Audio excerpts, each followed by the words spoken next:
so I just made this beat.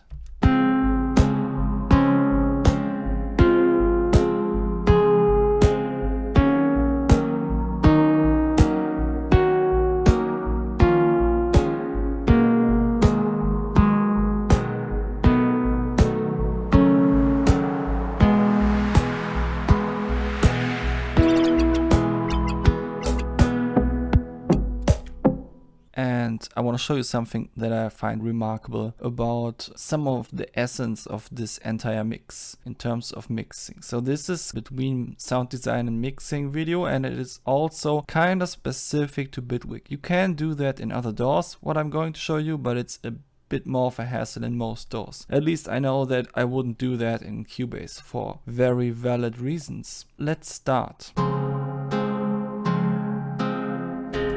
What is this actually? I think it is sort of a guitar. It is really just a bunch of synthesizers actually. It is Karp. It's sort of a physical modeling thing that sounds a bit like a guitar. And yeah, I randomized the parameters so that it sounds even more like a random guitar, and humanized the MIDI input and layered that multiple times so that it sounds like recording a lot of guitars on top of each other. And then I put some effects on it and it sounded kind of cool, but it didn't sound cool enough yet. It sounded like this. And I mean, that's cool too in some way. Let's play that back.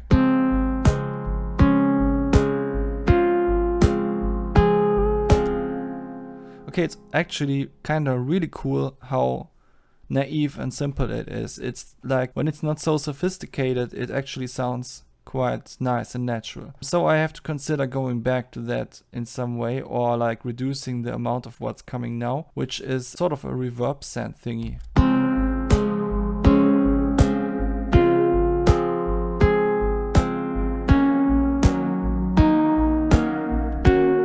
Now I had a problem with this Reverb-Send, which was that it reacted so much to the transients that I didn't like the sound a lot. That's how it sounds now.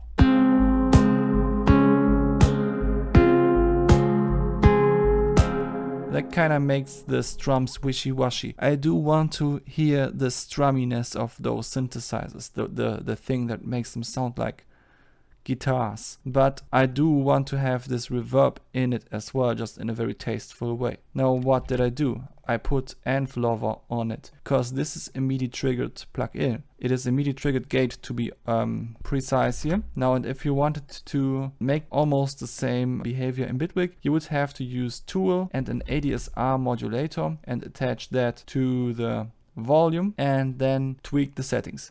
But it's not at the same level, because here you can change the shape of everything in the curve, and the controls are also very nicely tuned in general. You can inverse the curve easily, and you can dial in the bottom level, which would be the equivalent of doing this.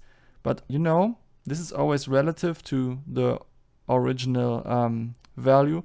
So if you changed the bottom of the thing, you would have to adjust your modulation again. So it's definitely a better workflow to just use EnveLover. And that's also the reason why I said in the beginning that this might not be a video for a lot of people with other DAWs, because in most DAWs you have to root MIDI first. Even if it's on the same track as the thing that already produces notes, you would still have to have another track that routes the MIDI to this effect as well. At least that's how it is in Cubase. So if you're a Cubase user and think to yourself, oh, what a bummer, I probably won't do this, then you're probably right about that. I didn't do this in Cubase, even though I already had EnveLover. But here in Bitwig, I found out that it's actually very desirable to just throw EnveLover on almost everything that has MIDI, because you can almost always shape something cool into the sound. And the coolest thing about this is that you can just put this envelope at the end of the chain, or you know, somewhere in between, and it doesn't have to come immediately after the synthesizer itself. You can just put other stuff in between first, and that is a really nice tool to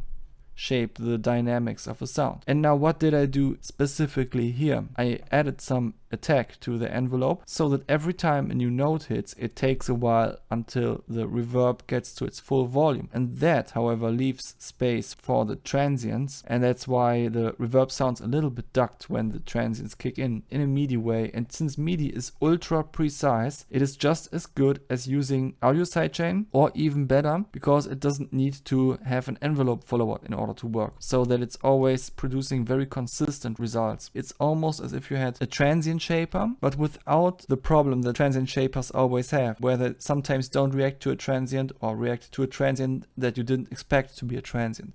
It will just react to the MIDI notes as they are.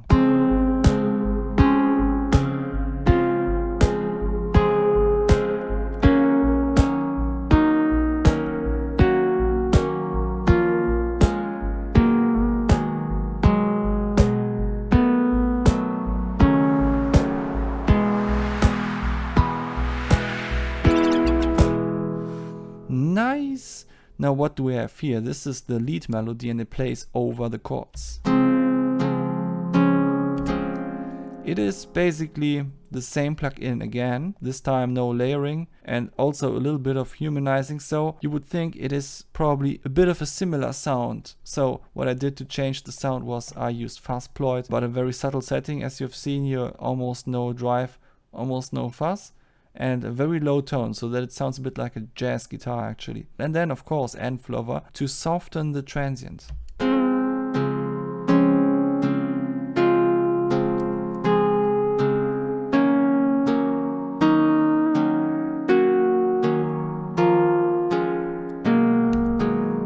Now you hear that you don't hear a difference. It sounds like it's basically the same sound. And that's actually the cool thing about it, because you know that there is a transient and it takes away your headroom for the mix. So if you manage to make a sound that has the same energy but less transient, then you know that you have more space in the mix. And I could hear the difference a bit, but in a desirable way. So that's actually really cool. I did use it on the arpeggiator. So there is this part where stuff gets quieter and quieter, and then there's this.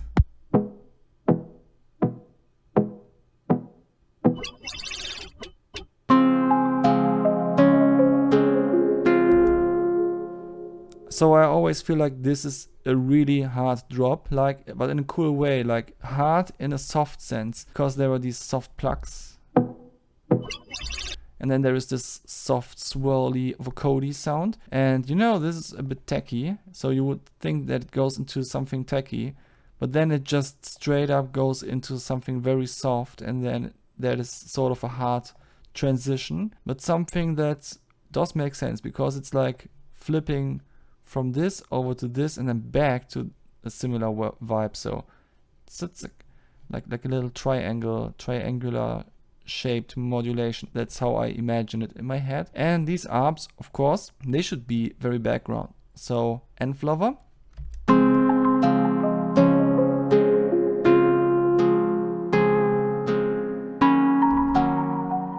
Now this is interesting, because I dialed in a lot of bottom. So this is a little bit as if you were doing sidechain compression or something like that.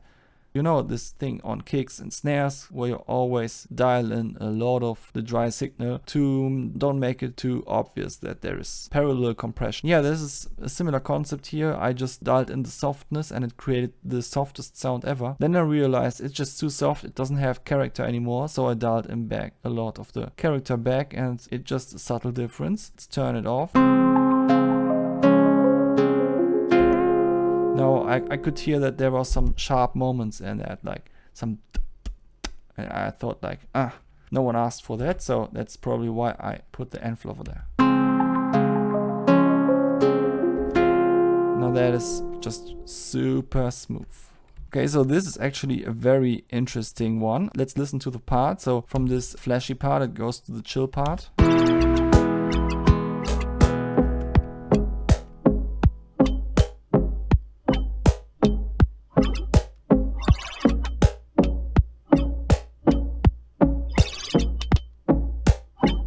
So this part is all about the squirrely sound that is kind of wrapping its part here. Very laid back flow. basically the whole attention of the listener is on this thing. But the other things are there too. So there's a thing that sort of plays an offbeat ragtime thingy, and this thing sounded like this.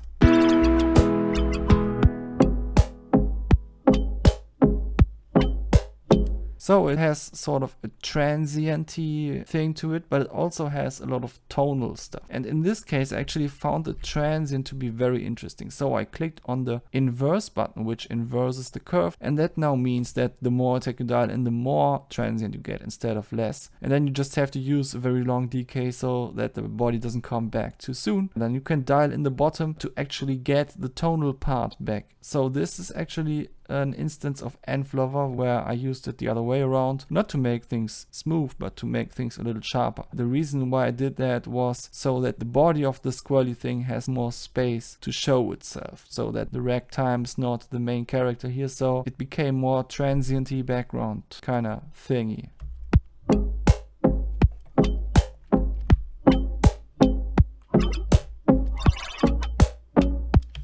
Did you hear that? It has a lot of a voluminous sound when EnveLover is not enabled, so it's in the way. And this mix is all about making space pleasant and stuff. So EnveLover, MIDI-triggered gates and stuff, it's just changing the volume a little bit, but it makes a lot of a difference.